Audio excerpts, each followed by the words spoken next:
Hi guys, welcome to the English grammar part 6. ఈ యొక్క part 6లో వచ్చేసి మనం ఇంగ్లీష్ గ్రామర్లో ఆల్రెడీ మనం టెన్సెస్ గురించి చెప్పుకున్నామండి. టెన్సెస్ గురించి ఇంట్రడక్షన్ ఇచ్చాం. దాంతోపాటు టెన్సెస్లో ఉన్న టైప్స్ చెప్పుకున్నాం. ఈచ్ టెన్స్ చూస్తే present simple, present continuous, present perfect, present perfect continuous, past simple, past continuous, past perfect continuous tense, future simple, future continuous, future perfect continuous.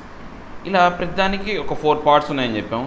So మనం ఏం చేసాము అంటే ఈజీ యొక్క అంటే సింపుల్ స్ట్రక్చర్ ఎలా ఉంటుంది, కంటిన్యూస్ స్ట్రక్చర్ ఎలా ఉంటుంది, అంటే ఏ కోర్ స్ట్రక్చర్ ఉంటే కనుక అది సింపుల్ టెన్స్ అంటాం, ఏ కోర్ స్ట్రక్చర్ ఉంటే దాన్ని కంటిన్యూస్ టెన్స్ అంటాం, ఏ కోర్ స్ట్రక్చర్ ఉంటే దాన్ని పర్ఫెక్ట్ టెన్స్ అంటాం, తర్వాత ఆ యొక్క ఏ కోర్ స్ట్రక్చర్ ఉంటే పర్ఫెక్ట్ కంటిన్యూస్ టెన్స్ అనేది అంటాం అనేది మన యొక్క కోర్ స్ట్రక్చర్ అనేది చెప్పుకున్నాం అనమాట.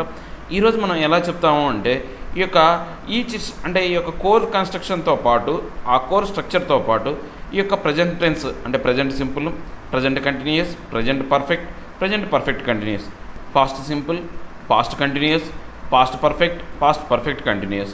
నెక్స్ట్ దాంతోపాటు future simple, future continuous, future perfect continuous.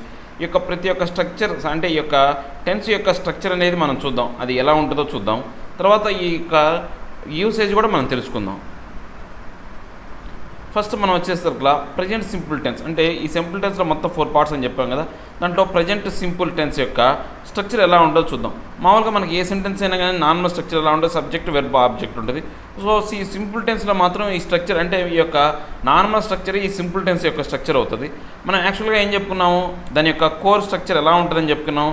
Subject ఉండాలి, ప్రజెంట్ టెన్స్ యొక్క వెర్బ్ ఉండాలి అంటే V1 ఫామ్ ఉండాలి, నెక్స్ట్ ఒక ఆబ్జెక్ట్ ఉండాలి. ఇది మనం కోర్ స్ట్రక్చర్ చెప్పాం మామూలుగా సింపుల్ టెన్స్కి. దాన్ని ఉపయోగించి మనం ఇక్కడ ప్రజెంట్ టెన్స్ వెర్బ్లో వచ్చేసి ఏదైనా కావచ్చు, ఈజీ యామ్ ఆర్ కావచ్చు, లేదా నెక్స్ట్ మనం ఏవైతే చెప్పుకున్నామో మామూలుగా ట్రై, వర్క్, తర్వాత వాక్, ఇవన్నీ కూడా ప్రజెంట్ టెన్స్ అనమాట. ఎగ్జాంపుల్ వచ్చేసి I'm a boy, he is writer, they are students, Rama is a brilliant student. ఇలా ఒక సెంటెన్స్ మన యొక్క ఎగ్జాంపుల్గా తీసుకోవచ్చు. నెక్స్ట్ వచ్చేసి మనకు present continuous tense. Present continuous టెన్స్లో దాని యొక్క స్ట్రక్చర్ ఎలా ఉంటుందని చెప్పాము. అంటే ఈ కంటిన్యూస్ స్ట్రక్చర్ ఎలా ఉంటుంది, subject, be form, V1 plus ing form plus object. ఇది కోర్ స్ట్రక్చర్ అనమాట దేనికైనా కంటిన్యూస్ టెన్స్కి ఉండేది. సో ఇక్కడ బీ ఫామ్స్ వచ్చేసి ప్రజెంట్ టెన్స్ యొక్క బీ ఫామ్ ఏవి ఉంటాయి, ఈజ్, యామ్, ఆర్. ఈజ్ కానీ యామ్ కానీ లేదా ఆర్. అంటే ఈజ్ యామ్ను మనం ఆల్రెడీ చెప్పుకున్నాం, సింగులర్ వచ్చినప్పుడు వాడతాము, ఆర్ను వచ్చినప్పుడు మాత్రం ప్లూరల్ వచ్చినప్పుడు వాడతాము. ఇక ఎగ్జాంపుల్ చూస్తే ఐఆమ్ ప్లేయింగ్ క్రికెట్, తర్వాత they are preparing for final exams. ఇక్కడ దే అంటే వారు కాబట్టి ఆర్ వచ్చింది, వాళ్ళు చివరి పరీక్షలకు ప్రిపేర్ అవుతున్నారు. Next Krishna is studying engineering అంటే కృష్ణ ఇంజనీరింగ్ చదువుతూ ఉన్నాడు. ఇక్కడ అన్నీ కూడా కంటిన్యూస్ అనమాట. అంటే మనం ఇప్పుడు ప్రజెంట్ జరిగే పనులు ఏవైతే ఉన్నాయో ఐఆమ్ ప్లేయింగ్ క్రికెట్ అంటే వాడు క్రికెట్ ఆడుతున్నప్పుడు మాత్రమే చెప్పాలి. They are preparing the final exams అంటే వాళ్ళు చివరి పరీక్షల కోసం ప్రిపేర్ అవుతున్నారు, సన్నద్ధులు అవుతున్నారు అంటే వాడు చదువుతున్నప్పుడు మాత్రమే చెప్పాలి. కృష్ణ ఈ స్టడీయింగ్ ఇంజనీరింగ్ అనేది 4 ఏళ్ల కాలం ఉంటుంది అనమాట. ఈ 4 ఏళ్ల కాలంలో అతను కృష్ణ గురించి ఎప్పుడు చెప్పినా కానీ కృష్ణ ఈ స్టడీయింగ్ ఇంజనీరింగ్ అంటే చదువుతూ ఉన్నాడు. Present perfect tense. ఈ ప్రజెంట్ పర్ఫెక్ట్ టెన్స్ వచ్చేసి ఏంటంటే ప్రజెంట్లో జరుగుతున్న పర్ఫెక్ట్ అయిపోయిన పనులు అంటే ప్రజెంట్లో స్టార్ట్ అయ్యి అప్పుడే కంప్లీట్ అయిన వర్క్స్ ఏవైతే ఉన్నాయో మనం వాటిని ప్రజెంట్ పర్ఫెక్ట్ టెన్స్ కింద మనం చెప్తాం అనమాట. ఈ ప్రజెంట్ పర్ఫెక్ట్ టెన్స్కి మనకు అంటే పర్ఫెక్ట్ టెన్స్ మనకు సంబంధించి కోర్ స్ట్రక్చర్ ఏముంటుందని చెప్పాము, సబ్జెక్ట్ ఉంటుందని చెప్పాము, హ్యావ్ ఫామ్ ఉంటుందని చెప్పాము, తర్వాత వెర్బ్ యొక్క థర్డ్ ఫామ్ వస్తుందని చెప్పాం, పీపీటీ ఫామ్ వస్తుందని చెప్పాం, నెక్స్ట్ ఆబ్జెక్ట్ అనేది ఉంటుందని చెప్పాం. సో సబ్జెక్ట్ మనం కనుక ఎగ్జాంపుల్ రూపంలో మనం చూస్తే ఇక్కడ ఈ హ్యావ్ ఫామ్స్ ఏమున్నాయి, ఈ ప్రజెంట్ టెన్స్ యొక్క హ్యావ్ ఫామ్స్ అంటే హ్యాజ్ కానీ హ్యావ్ కానీ. హ్యాజ్ వచ్చేసి మనం సింగులర్కి వాడతాం, హ్యావ్ వచ్చేసి మనం ప్లూరల్కి వాడతాం. So I have played cricket, I has paid the exam fee, I have played the tournament. ఇవన్నీ కూడా మనం చూడండి, ఐ హ్యావ్ ప్లేడ్ క్రికెట్ అంటే నేను ఇప్పుడే క్రికెట్ ఆడాను. I has paid the fee అంటే ఎగ్జామ్ ఫీ అంటే ఇప్పుడే కనుక మనం ఎగ్జామ్ ఫీజు కట్టానుకో నేను ఇప్పుడే కట్టి వచ్చాను, జస్ట్ జరిగిన పని అనమాట, అయిపోయింది ఆ పని, అంతటితో కంప్లీట్ అయిపోయింది. I have played the tournament నేను ఒక 2-3 రోజులు జరిగిందనుక నేను ఆడేసాను ఆట, టోర్నమెంట్ ఆడాను అని చెప్పే దాని గురించి మనం ప్రజెంట్ పర్ఫెక్ట్ అనమాట. అంటే పర్ఫెక్ట్గా కంప్లీట్ అయిపోయింది ఒక ఏదైతే యాక్షన్ ఉంటుందో దాన్ని మనం ప్రజెంట్ పర్ఫెక్ట్ అంటాం అనమాట. Next present perfect continuous tense అంటే ప్రజెంట్లో అంటే అది వర్క్ అనేది కంప్లీట్ అయిపోయి మళ్ళీ ఆ స్టార్ట్ చేశారు కంప్లీట్ అవుతుంది, దాని యొక్క కొంత పని కూడా కంటిన్యూ అవుతూ ఉంటుంది అనమాట, పని జరుగుతూనే ఉంటుంది, ఇంకా పూర్తి కంప్లీట్ అయినప్పుడు కూడా ఇంకా దాని యొక్క నెక్స్ట్ ఆపరేషన్స్ కూడా మనం కొనసాగుతూ ఉంటాయి అనమాట. అలాంటి వాటి మనం ప్రజెంట్ పర్ఫెక్ట్ కంటిన్యూస్ టెన్స్ అంటాం. ఈ యొక్క మనకు పర్ఫెక్ట్ కంటిన్యూస్ టెన్స్ యొక్క కోర్ స్ట్రక్చర్ చూద్దాం.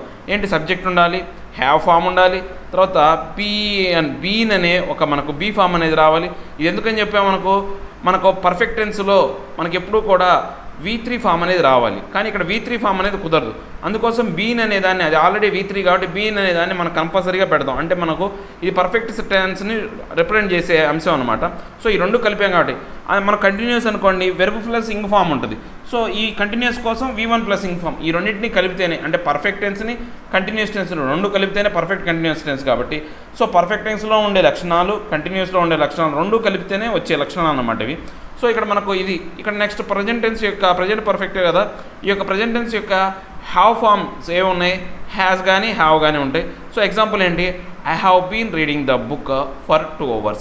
అంటే నేను ఈ పుస్తకాన్ని గత 2 గంటలుగా చదువుతూ ఉన్నాను. I have been reading the book for 2 hours. అంటే ఒక పని అనేది స్టార్ట్ చేసా, మొదలుపెట్టాడు, అది గత కొంతసేపటి నుంచి జరుగుతూనే వస్తూనే ఉందన్నమాట, పర్ఫెక్ట్గా జరుగుతూనే వస్తుందన్నమాట. Next, Shiva has been donating the funds to charity since 2000. అంటే అతను 2000 సంవత్సరం నుంచి ప్రతి సంవత్సరం చారిటీకి డబ్బులు ఇస్తున్నాడు. పని పర్ఫెక్ట్గా అయిపోయింది, కానీ ఆ యొక్క వర్క్ అనేది మళ్ళీ కంటిన్యూ అవుతూనే ఉంది. 2000లో ఇస్తున్నాడు, 2001లో ఇస్తున్నాడు. సో పర్ఫెక్ట్ పని అయిపోయినప్పటికీ కూడా మళ్ళీ అది కంటిన్యూ అవుతుంది, రిపీటెడ్గా ఇరిటేటివ్గా, అంటే మళ్ళీ ఇర్రెస్పెక్టివ్ ఆఫ్ ద టైం అనేది లేకుండా ఒక కంటిన్యూస్గా ఏంటంటే రిపీట్ అవుతూ వస్తుందన్నమాట. Shiva has been donating the funds to charity since 2000.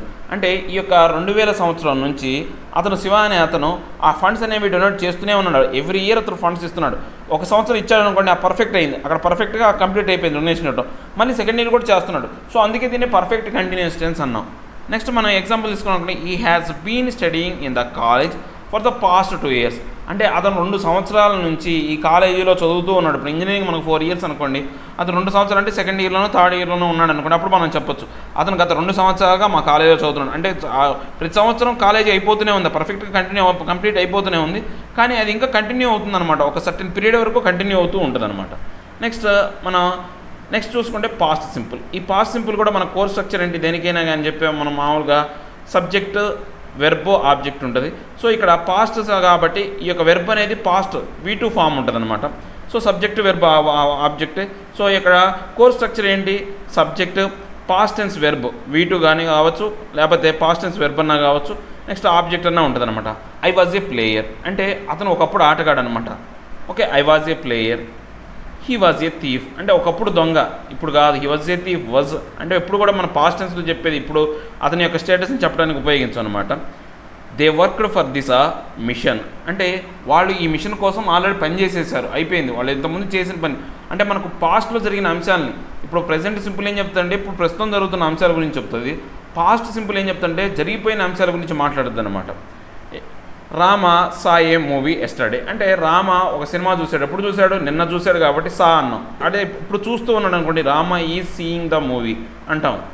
Next వచ్చేసి పాస్ట్ కంటిన్యూస్ టెన్స్. ఈ పాస్ట్ కంటిన్యూస్ టెన్స్లో సబ్జెక్ట్ అంటే ఈ యొక్క కోర్ స్ట్రక్చర్ ఎలా ఉంటుంది? సబ్జెక్ట్ ఉంటుంది, బీ ఫామ్ ఉంటుంది, V1 ప్లస్ ఇంగ్ ఫామ్ ఉంటుంది, ఆబ్జెక్ట్ ఉంటుంది. ఇక్కడికి వచ్చేసరికి మనకు పాస్ట్ టెన్స్లో బీ ఫామ్ ఏంటి? వజ్, వర్ వస్తాయి. సో ఈ యొక్క సబ్జెక్ట్ ప్రకారం హీ వాజ్ అంటే ఈ యొక్క కోర్ స్ట్రక్చర్ అనేది కంటిన్యూస్ టెన్స్ ఏదైనా కానీ, అది ప్రజెంట్ అయినా, పాస్ట్ అయినా, ఫ్యూచర్ అయినా కానీ ఈ యొక్క కోర్ స్ట్రక్చర్ మాత్రం అలానే ఉంటుంది. కానీ ఈ యొక్క బీ ఫామ్స్ని బట్టి అది పాస్ట్ టెన్సా, ప్రజెంట్ టెన్సా, ఫ్యూచర్ టెన్స్ అని మనం చెప్పగలం అనమాట. ఇక్కడ పాస్ట్ టెన్స్ వచ్చేసి బీ ఫామ్ వచ్చేసి was, were. I was waiting at home all day when she send him the message అంటే అతను వెయిట్ చేస్తూ ఉన్నాడు అనమాట. ఆ రోజు మొత్తం కూడా అతను వెయిట్ చేశాడు. ఎప్పుడు? ఏ రోజు? ఆమె ఎప్పుడైతే ఒక మెసేజ్ పంపించిందో ఆ రోజు మొత్తం కూడా అతను ఆ ఇంటి దగ్గరే వెయిట్ చేశాడు. అంటే ఇప్పుడు మనకు ఎప్పుడైనా సరే ఇలాంటి పాస్ట్ కంటిన్యూస్లో చెప్పేటప్పుడు మనకు 2 సెంటెన్స్లో వాటిని కంప్లీట్ చేస్తారు. ఇప్పుడు కూడా ఒక సెంటెన్స్లో చెప్పరు. ఎందుకని? అవి పాస్ట్ టెన్స్లో జరిగిన వర్బ్స్ అనమాట. అంటే పాస్ట్లో కంటిన్యూ అవుతూ వస్తుంది అనమాట. When she sent him the message అంటే ఆమె ఎప్పుడైతే మెసేజ్ పంపించో, ఇక్కడ when she sent him the message ఈ సెంటెన్స్ వచ్చేసి మనకు సెకండ్ సెంటెన్స్ వచ్చేసి మనకు పాస్ట్ సింపుల్ వచ్చింది. ఫస్ట్ సెంటెన్స్ వచ్చేసి పాస్ట్ కంటిన్యూస్ వచ్చింది. అంటే ఆమె ఎప్పుడైతే మెసేజ్ పంపించిన రోజున ఆ రోజు మొత్తం కూడా అతను ఇంట్లోనే వెయిట్ చేస్తూ ఉన్నాడు అనే 2 సెంటెన్స్ కలిస్తే కానీ, అంటే ఈ యొక్క పాస్ట్ కంటిన్యూస్ చెప్పాలి అంటే మనకు ఇంకో సెంటెన్స్ యొక్క సపోర్ట్ ఉండాలన్నమాట. మన నెక్స్ట్ సెంటెన్స్ చూడండి. I was not sleeping when you got home late last night. అంటే లాస్ట్ నైట్ నువ్వు ఇంటికి నిదానంగా లేట్గా రావటం వల్ల ఆ వచ్చే టయానికి ఆ టైంలో నేను నిద్రపోయి లేను. అంటే ఇవి కూడా 2 సెంటెన్సెస్. అతను వచ్చే టయానికి ఈమె నిద్రపోయి లేదనమాట. అంటే ఎవరైతే ఉన్నారో ఆ వ్యక్తి నిద్రపోయి లేడు.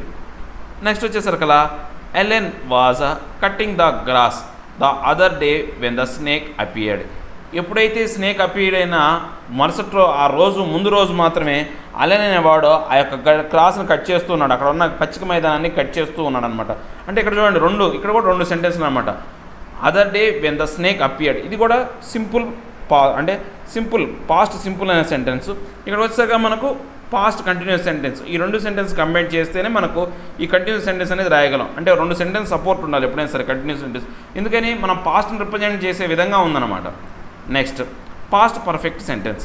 ఇప్పుడు మనకు పాస్ట్ పర్ఫెక్ట్ సెంటెన్స్లో మనకు ఎప్పుడైనా సరే పర్ఫెక్ట్ అంటే మనం ఒక కోర్ స్ట్రక్చర్ చెప్పుకున్నాం. Subject, have form, third form of the verb, అంటే పీపీటీ కావచ్చు, ఆబ్జెక్ట్. సో ఇక్కడికి వచ్చేసరికి పాస్ట్ టెన్స్ యొక్క హ్యావ్ ఫామ్స్ ఏమిటి? హ్యాడ్ మాత్రమే. అంటే సింగులర్ అయినా ప్లూరల్ అయినా కానీ మనం హ్యాడ్నే వాడతాం. So Rama had known about it for a while. అంటే ఈ రామ అనే వ్యక్తి నాకు గత కొంతకాలంగా తెలుసు. ఫర్ ఏ వైల్ అంటే గత కొంతకాలంగా. After she had moved out I found her notes. అంటే ఆమె ఎప్పుడైతే అక్కడి నుంచి వెళ్ళిపోయిందో ఆమె యొక్క నోట్స్ దొరికింది. ఇక్కడ కూడా చూడండి మనకు ఈ ఫస్ట్ సెంటెన్స్ ఇవి 2 సెంటెన్స్ రూపంలో ఉన్నాయన్నమాట. చూడండి, Rama had known about it for a while.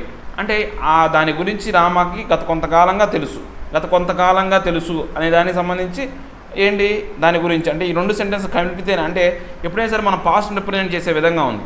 After she had mood out I found her notes. ఆమె ఎప్పుడైతే అక్కడి నుంచి వెళ్ళిపోయిందో అప్పుడు మాత్రమే ఆమె నోట్స్ని నేను కనిపెట్టాను. సో ఇవి కూడా 2 సెంటెన్సెస్ అనమాట. చూడండి, after she had moved out, ఆమె వెళ్ళిపోయింది అంతే, ఇంకా పర్ఫెక్ట్గా అయిపోయింది అనమాట. పాస్ట్ పర్ఫెక్ట్ జరిపోయింది. ఐ ఫౌండ్ హర్ నోట్స్, అప్పుడు ఆమె నోట్స్ దొరికిందనమాట. బిఫోర్ ఐ నో ఇట్ అంటే నాకు తెలియక ముందే she had run out of the door. అంటే నాకు తెలియకముందే అక్కడి నుంచి పారిపోయింది. ఇవి పాస్ట్ పర్ఫెక్ట్ టెన్స్ అనమాట. Next past perfect continuous tense. ఈ పాస్ట్ పర్ఫెక్ట్ కంటిన్యూస్ టెన్స్ వచ్చేసి సబ్జెక్ట్, మన కోర్ యొక్క స్ట్రక్చర్ చెప్పుకున్నాం కదా. సబ్జెక్ట్ ఉండాలి, హ్యావ్ ఫామ్ ఉండాలి, బీన్ ఉండాలి, V1 + ఇంగ్ ఫామ్. నేను ప్రతిదానికి నేను స్ట్రక్చర్ చెప్తూనే ఉన్నాను, ఎందుకంటే మీకు గుర్తుండిపోవాలి. మీకు ఏదైనా సరే ఒక టెన్స్ చెప్పంగానే ఆ కోర్ స్ట్రక్చర్ గుర్తొచ్చింది అనుకోండి, అప్పుడు కోర్ స్ట్రక్చర్లో అయితే మనకు 4 ఉంటాయి. ఆ 4 ఈజీగా గుర్తుపెట్టుకున్నాం అనుకోండి, ఈ బీ ఫామ్స్ని బట్టి, హ్యావ్ ఫామ్స్ని బట్టి అది సింపుల్ ప్రజెంటా లేదా పాస్టా ఫ్యూచర్ అనేదాన్ని మనం ఐడెంటిఫై చేయొచ్చు అనమాట. సో కోర్ స్ట్రక్చర్ మాత్రం ప్రతి ఒక్క సెంటెన్స్కి ఒకటి, ఈ 4 సెంటెన్సెస్కి ఒకటే అనమాట. చూడండి, he had been working in the company for 5 years when I got the promotion. అతను ఒక 5 ఏళ్ళుగా ఆ కంపెనీలో పనిచేస్తున్నాడు. ఎప్పటి నుంచి ఎప్పుడు దాకా పనిచేస్తున్నాడు? అతనికి ఎప్పుడైతే ప్రమోషన్ వచ్చిందో ఆనాటికల్లా చూస్తే అతను గత 5 ఏళ్ళుగా అక్కడి నుంచి చూస్తే అంతకుముందు 5 ఏళ్ళ నుంచి ఆ కంపెనీలో పనిచేస్తూ ఉన్నాడు అనమాట. అతను ప్రమోషన్ వచ్చే టయానికి, ఆ ప్రమోషన్ రాకముందు నుంచి 5 ఏళ్ల నుంచి అతను పనిచేస్తూ వస్తున్నాడు ఆ కంపెనీలో. ఇది కూడా 2 సెంటెన్స్లే. ఫస్ట్ సెంటెన్స్ వచ్చేసి మనకు దేంట్లో ఉంది? Had been working. అంటే పర్ఫెక్ట్. హ్యాడ్ అనేది మనకు పర్ఫెక్ట్ టెన్స్ని చూపిస్తుంది. బీన్ అనే మనకు బీ ఫామ్ ఉందనుకోండి, అది పర్ఫెక్ట్ కంటిన్యూస్. వర్కింగ్ వెర్బ్కి V1 ఉన్నా కానీ, ఈ రెండింటిలో ఏది ఉన్నా కానీ మనం ఏదో ఒకదానైనా మనం చూసి చెప్పేయచ్చు అనమాట. ఇది పర్ఫెక్ట్ కంటిన్యూస్ టెన్స్ అనేది. నెక్స్ట్ వచ్చేసి Krishna had been walking 3 miles a day before he broke his leg. అంటే ఆ కృష్ణ కాలు విరగముందు అతను రోజుకి 3 కిలోమీటర్లు నడుస్తూ ఉండేవాడు. అంటే 3 కిలోమీటర్లు నడుస్తూ ఉండేవాడు రోజు 3 కిలోమీటర్లు. అంతకుముందు జరిగిన టెస్ట్ అంటే మన వర్క్ అనమాట. కాలు విరగముందు రోజు చేసే కంటిన్యూస్ వర్క్ అనమాట. పర్ఫెక్ట్ కంటిన్యూస్ అనమాట ఇది. ఓకే, ఇవి కూడా 2 sentences. Before he broke his leg, ఇది మనకు పాస్ట్ సింపుల్ అనమాట. The program that was terminated had been working well since 1945. అంటే ఈ యొక్క 1945 నుంచి, అంటే ద ప్రోగ్రామ్ ఏదైతే టర్మినేట్ అయ్యిందో, అంటే నిలిపివేయబడిన ఆ ప్రోగ్రామ్ ఏదైతే ఉందో అది 1945 నుంచి బాగా నడుస్తున్న ప్రోగ్రామ్ అనమాట. అది బాగా అందరూ ఆమోదయోగ్యమైన ప్రోగ్రామ్ అనమాట, లేకపోతే అందరూ ఇష్టపడుతున్న ప్రోగ్రామ్ అనమాట. ఏదైతే ఈ ప్రోగ్రామ్ టర్మినేట్ చేశారో అది 1945 వరకు నుంచి బాగా నడుస్తున్న ప్రోగ్రామ్ అనమాట. నెక్స్ట్ మనకు ఫ్యూచర్ సింపుల్. ఇక ఫ్యూచర్ సింపుల్లో మనకి ఏదైనా సరే మనకి ఏమన్నాం సబ్జెక్ట్ వెర్బ్ ఆబ్జెక్ట్ అన్నాం సింపుల్ టెన్స్కి వచ్చేసి కోర్ స్ట్రక్చర్ వచ్చేసి. కానీ మనకు ఈ యొక్క ఫ్యూచర్ ఉండాలి అంటే దాన్ని రిప్రజెంట్ చేసేది ఏంటంటే మోడల్ రిప్రజెంట్ చేస్తుంది. సో సబ్జెక్టు ఈ మోడల్ ఒకటి, తర్వాత ప్రజెంట్ టెన్స్ వెర్బ్ సేమ్ మనకు ప్రజెంట్ టెన్స్ స్ట్రక్చరే ఉంటుంది, ఒక మోడల్ అనేది మాత్రమే ఒకటి యాడ్ అవుతుంది అనమాట ఈ యొక్క 4 సెంటెన్స్లు. సో ఇలా గుర్తుపెట్టుకుంటే చాలా ఈజీగా ఉంటుంది మీకు ఏ టెన్స్ ఎలా అనేది గుర్తుపెట్టుకుంటే చాలా ఈజీగా ఉంటుంది అనమాట. Rama will come here tomorrow అంటే రామ రేపు ఇక్కడికి వస్తాడు. రామా కమ్ హియర్ అన్నాం అనుకోండి, అది సింపుల్ అవుతుంది. Rama will come here tomorrow ఎప్పుడైనా సరే మనం విల్ వచ్చినప్పుడు మనకు ఫ్యూచర్ని రిప్రజెంట్ చేసే అంశాల గురించి మనం చెప్పాలి. టుమారో, తర్వాత నెక్స్ట్ డే, లేకపోతే next week, next month, next year, లేకపోతే రాబోయే కమింగ్ సూన్ అనో, లేకపోతే దానికి సంబంధించిన వాటి అన్నిటి కూడా మనం చూస్తూ ఉంటాం కమింగ్ ఇయర్ అని అలా చెప్తూ ఉంటాం అనమాట. అంటే ఫ్యూచర్ని రిప్రజెంట్ చేసే అంశాలు ఏవైతే ఉన్నాయో అవన్నీ కూడా మనం ఈ యొక్క ఫ్యూచర్ని అంటే ఇది ఆల్రెడీ ఫ్యూచర్ కాబట్టి ఈ విలువతో పాటు ఆ ఫ్యూచర్ రిప్రజెంట్ చేసే ఐటెం కూడా మనకు ఉంటుంది అనమాట. So she will buy A laptop at the end of this month అంటే ఆమె ఒక ల్యాప్టాప్ కొంటుంది. ఎప్పుడు కొంటుంది? ఈ నెల ఆఖరికి, ఈ నెల చివరిలో. అంటే ఇంకా జరగలేదు, అయిపోలేదు అది. సో ఫ్యూచర్ని రిప్రజెంట్ చేస్తాను అనమాట. I will buy A car next month నేను వచ్చే నెల కారు కొంటాను అనే అంశం. అంటే ఇది కూడా మనకి ఏంటి మనకు ఫ్యూచర్ రిప్రజెంట్ చేస్తుంది. I will buy A car next month అంటే నేను వచ్చే నెలలో కారు కొంటాను. నెక్స్ట్ మనకు ఫ్యూచర్ కంటిన్యూస్ చూస్తే కనుక మన కంటిన్యూస్ స్ట్రక్చర్ ఏంటి సబ్జెక్ట్ అంటే మామూలుగా మోడాలు ఫ్యూచర్లో కాబట్టి మోడాలు be form V1 plus ing form object. So మనకు మోడల్ వచ్చింది కాబట్టి ఫ్యూచర్ టెన్స్ యొక్క బీ ఫామ్ ఏంటి బీ అనే దాన్ని మనం వాడతాం. So Rama will be running a marathon this Saturday అంటే రామ ఈ శనివారం ఒక మరాథన్ను పరిగెట్టబోతున్నాడు అంటే పోతున్నాడు అనేది కంటిన్యూస్ అనమాట. విల్ బీ ఏంటంటే ఈ సాటర్డే రేపు వచ్చే సాటర్డే ఒక మరాథన్ను పరిగెత్తబోతున్నాడు. మరాథన్ అంటే 42 కిలోమీటర్ల పరుగు అనమాట. Shiva will be competing against Krishna in the race అంటే ఈ యొక్క రాబోయే రేసులో ఏదైతే ఉందో ఆ రేసులో శివ అనే అతను కృష్ణకు పోటీగా నిలబడుతున్నాడు. రాబోయే రేస్ ఏదైతే ఉందో దాంట్లో కృష్ణ పోటీగా ఇది కూడా ఫ్యూచర్ని రిప్రజెంట్ చేసేదే అనమాట. I will be seeing your victory in the next month అంటే నీ యొక్క విజయాన్ని నేను వచ్చే నెలలో చూస్తాను. అది కూడా మన ఫ్యూచర్ టెన్స్ రిప్రజెంట్ చేస్తూ కంటిన్యూస్ అనమాట. చూస్తాను continuous tense. Okay next future perfect tense అంటే ఫ్యూచర్లో పర్ఫెక్ట్గా జరిగిపోయే పని ఏదైతే ఉందో దాని గురించి. ఇక్కడ subject modal have form third form of the verb PPT object ఇది దీని యొక్క స్ట్రక్చర్. సో ఇక్కడ వచ్చేసి హ్యావ్ ఫామ్ వచ్చేసి హ్యావ్ ఒక్కటే వాడతాం. సింగులర్ అనేది ప్లూరల్ అనేది ఇక్కడే మనం ఉండవు. ఎందుకంటే మనకు సబ్జెక్ట్ తర్వాత ఎప్పుడు కూడా ఒక మోడల్ వస్తుంది కాబట్టి ఆ మోడల్లో ఓన్లీ హ్యావ్ ఆ మోడల్ తర్వాత వచ్చేది హ్యావే కాబట్టి. సో చూద్దాం. I will have finished this book అంటే నేను ఈ పుస్తకాన్ని పూర్తి చేస్తాను. ఎప్పటికైనా కావచ్చు అంటే ఈ రాబోయే కాలంలో ఎప్పుడైనా పూర్తి చేస్తాను.